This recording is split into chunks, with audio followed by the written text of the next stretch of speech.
Hey guys, thanks for tuning into another episode of the Own Your Ship podcast. If this is your first time tuning into one of my shows, I am Mel Walker and I teach people just like you how to have healthy relationships by being better versions of themselves. Why?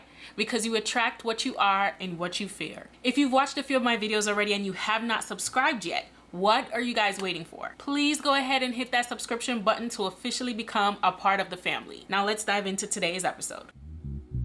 Welcome to the Own Your Ship podcast, a program designed to share practical ways you can own your mess in your relationship today.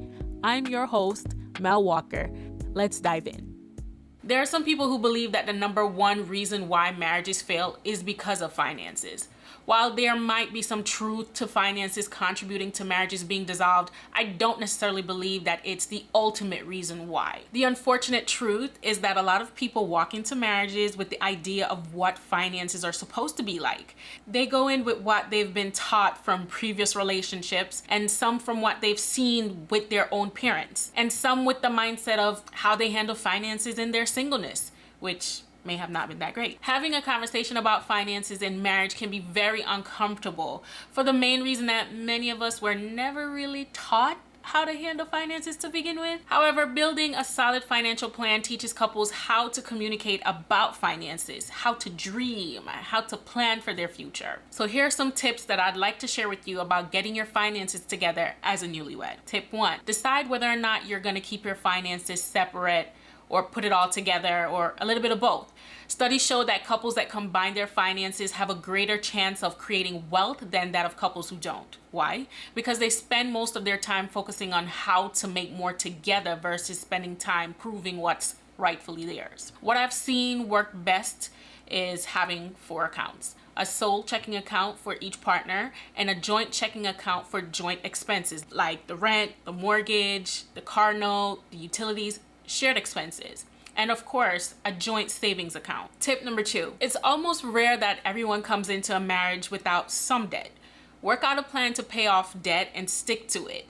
Even if the debt was acquired before you got married, it's imperative that you both figure out how to pay the debt off. The truth is, even though you are not responsible for incurring that debt, being married causes that debt to impact your credit score. My advice: have monthly checking meetings to stay on track and determine if plans need to be tweaked to pay these bills off. Here's another tip. Try using the snowball method to pay off your bills. It worked for me. Tip number 3, if you haven't already, start an emergency savings account. That account should have at least 6 months worth of pay for both of you.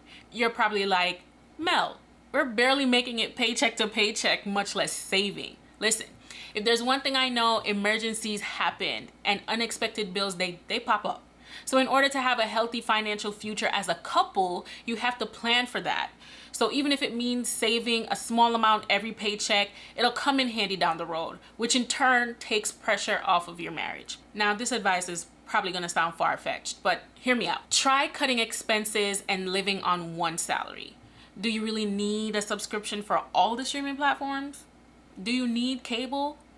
And don't tell me it's cheaper to have the triple play, the phone, the Wi-Fi, the cable. We've seen how the economy can be, and having enough savings to sustain yourself for a few months can be a real lifesaver. One way to figure out what expenses to cut is to take a look at what you have. So pull out your bank statements or use a tool that will allow you to track all your spending. Before we get to the next tip, I want you to tell me in the comments how you and your spouse have handled finances since being married. So go ahead, leave it in the comments and let's chat about it. Tip number 4, start saving for retirement. One of the biggest issues that I see with younger married couples is that they're not thinking ahead. Pushing it off and assuming that you have time to make up that money, it's not wise. With the cost of living going up, we can't rely on our children to take care of us. Besides, that's not gonna be fair to them. They're gonna have to take care of themselves, plus us. That's just a whole lot. By the time it's time for us to retire, Social Security, which is already very little, may not even exist.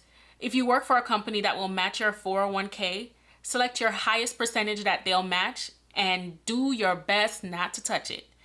There may be tax implications. If you have your own business, do some research and find a reputable investment firm or financial planner to help you set up your retirement fund. Tip number 5, determine if and how you're going to invest. Some couples choose to make certain investments together while others choose to keep their investments separate. There's no right or wrong way to do this. Investments are usually way more personal. For example, if I'm interested in stocks and I decide I want to buy stocks from a company that's responsible for building rocket ships, I may decide to invest in that company because I'm very interested in rocket ships and I see how space travel is going to be a thing in the future. Whereas my partner, who may not care much about space travel, may be more interested in entertainment and may buy stocks in an entertainment company because that's where his interest lies.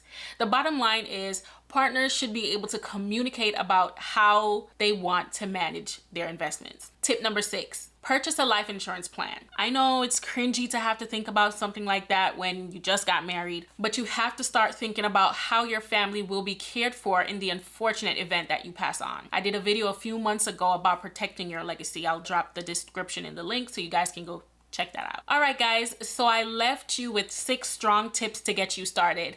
I really believe that these tips are foundational and they'll help you get your finances in order. And the beauty about all of this is that you can start at any time. You don't have to wait for the new year or for when you get that promotion on the job.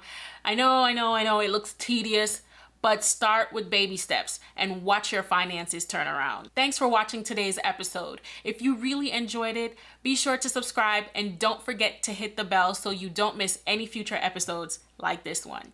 Take care.